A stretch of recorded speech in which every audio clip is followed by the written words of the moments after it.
Winter was pretty much done. Spring had pushed it away, warming and refreshing the cold, gloomy air that had been hanging over Moscow for nearly 5 lengthy months.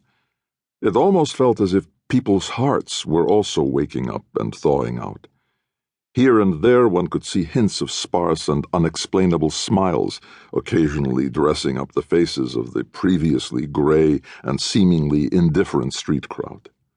By the time final exams were over, the basswood trees parading the streets in their naked glory had started to doll up in green, filling the fresh air with the flirtatiously sweet aroma of fleeting but powerful blooms.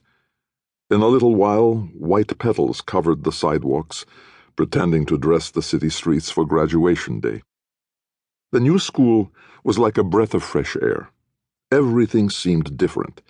Without exception, teachers and students appeared to be a notch smarter and far friendlier than at the old school. The graduating class was much more mature, and the great majority of us were studying genuinely hard to be ready for the university's entrance exams, which were coming up barely a few short weeks after graduation. For the most part, in the rest of the civilized world, 4 full years of college preceded entry into any professional school. This gave high school graduates plenty of time to mature and make up their minds about what to do with their lives. In the Soviet Union, the structure of higher education, along with everything else of importance, was quite different, and most of the time did not make any sense. Here, on the contrary, decisions and choices about one's life journey had to be dealt with during the last couple years of high school by the ripe age of 18. Only a few among us were mature or lucky enough to make the correct choice and to endure the following years of professional school without having regrets in the midst or at the end of our studies. Contrastingly, the rest of the flock hated everything about their hastily chosen métier and had to struggle with boredom and mediocrity for the remainder of their unfortunate lives. I had dreamt of being a physician from as far back as I could remember, so my choice had been very clear to me for a long time. Medicine and poetry could coexist forever, so I thought. There was no doubt in my mind that I would ultimately ascend to become an accomplished physician. But somehow the struggle to climb the poetical Mount Everest on my own proved to be quite daunting and despairing. My unbelievable luck had led me to Andrei Semyonofsky, and not surprisingly, his mentorship had significantly improved my writing skills and unleashed a real poet in me within just a few short months of our collaboration. With his help, I felt like I could finally see the peak of that mountain. My Everest was almost conquered.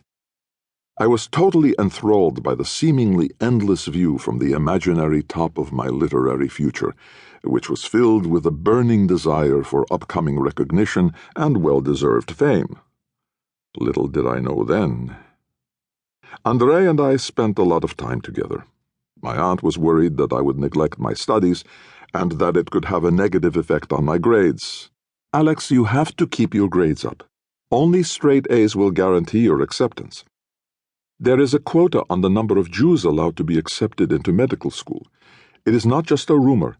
It is our sad reality, an unspoken directive coming from above. You are a Jew. The odds are stacked against us. Getting the very top grades are your only insurance, your only chance to tip the scales of justice. I know that you are a good student, but you spend too much time with Andrei, honing your poetry.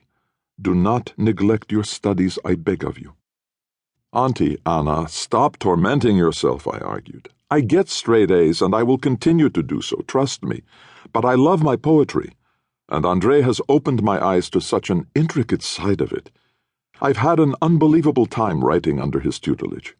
And yes, I've heard the stories that in the past, during Stalin's reign, there was a Jewish quota, but Stalin's been dead for more than 10 years. Times have changed, people have changed. That rubbish is over." I hugged her, and she looked back at me as if she were ready to give up. "Yes, things are different," she breathed out, shaking her head. "But chieftains are still the same. I worry about you, my dear boy."